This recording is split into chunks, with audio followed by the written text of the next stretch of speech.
And so we're having this double grace. So now we have this decade of speaking. Remember, 2020 to 2030 is the decade of P-E-Y, or the mouth, or the speaking, or prophetic. This is a prophetic decade. So how do we start having this? What happens is working with the prophets, working with this move of God that he has going, and not being upset, but just like, I know some of you say, well, this prophet said so-and-so and it didn't come to pass. Well, wait a second. Isaiah prophesied a virgin was going to have a baby for a long time before it ever happened.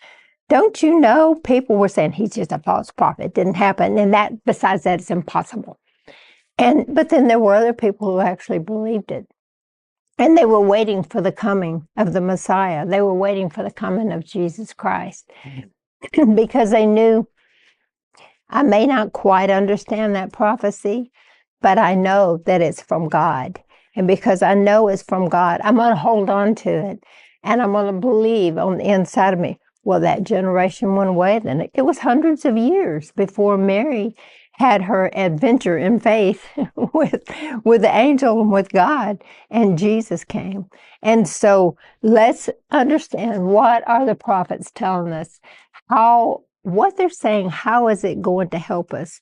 How is it going to get us prepared so that we have the grace to walk through the good and we have the grace to walk through the difficult? And so that's what was happening to them. They said, how are we going to get through? We got to get something done here, and nothing's working. And so the Lord said to them, oh, we know what the answer is. We know how this is going to happen. In Hosea, it says, let's call for the prophets. And Ezra, it says, let's call for the prophets. And then when the prophets started prophesying, now follow me. This is my main message, and I'm going to talk to you about this over the next few days. When the prophets started prophesying, all of a sudden, things that they couldn't do before started happening. Things where they couldn't go a foot further, and they were going 3 feet backwards trying to build this temple. As soon as the prophets showed up, then all of a sudden, people started getting involved, and it became so much easier to rebuild the temple. So why am I telling you that? We have to have the proper understanding of how to work with prophets.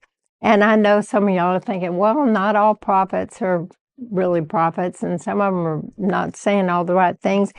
Let's erase that, okay?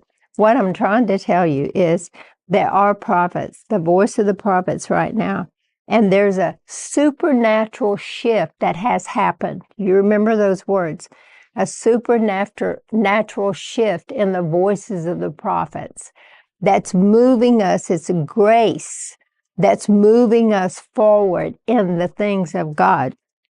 Great grace is coming, and coming in such a way that we're going to be able to, it's going to change the atmosphere. When prophets start prophesying, you know who we're dealing with, Ephesians 2:2.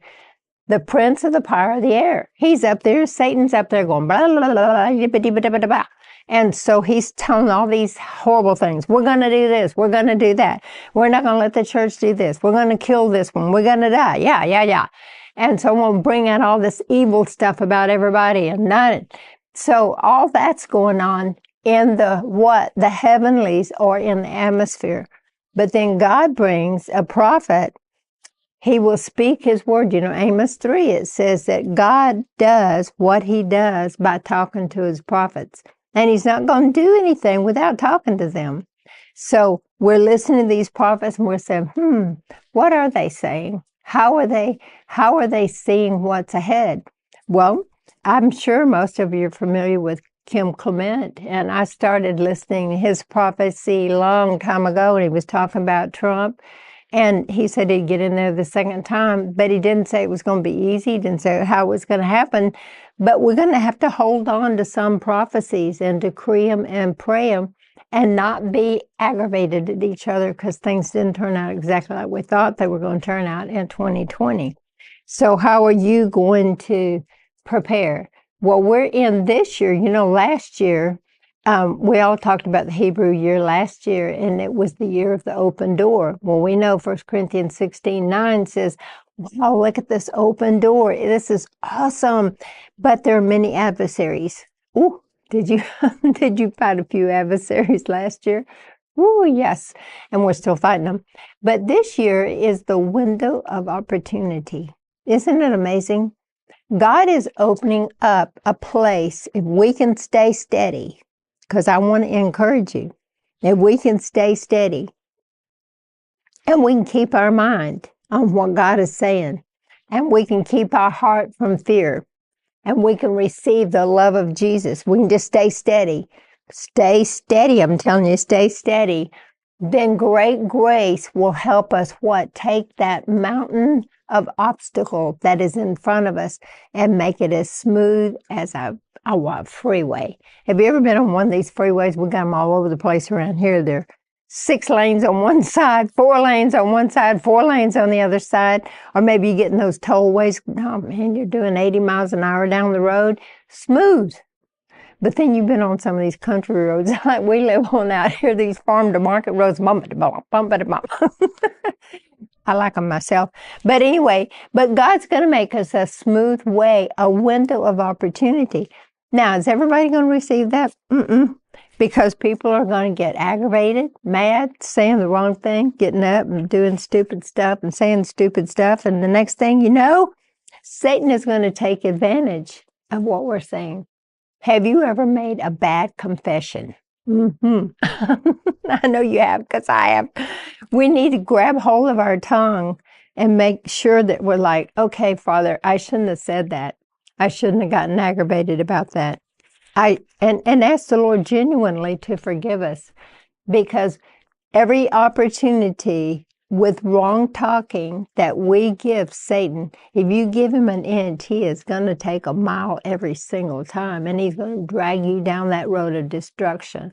So you go, well, that's been pretty hard. Well, our words have the power of life or death. And I was thinking this morning, way early this morning, I got up really early this morning, and I was praying, and I was just thinking about people. And I thought, now stay with me. Don't get upset, okay? I was thinking this morning about myself, people that I know, and y'all. How many times have we blah, blah, blah, blah, negative stuff, and then maybe 6 months or a year or 2 or 3 years, Satan doesn't forget. And then bad stuff happens. And then when bad stuff happens, we'll go, well, how did that happen? Blah, blah, blah. But he remembers. And he uses that against us as an accusation so he can bring forth negative things in our life. Thank you for watching this clip today, and just click below and you can see the full broadcast. You're going to really enjoy it, and make sure that you like and share and subscribe and all those things.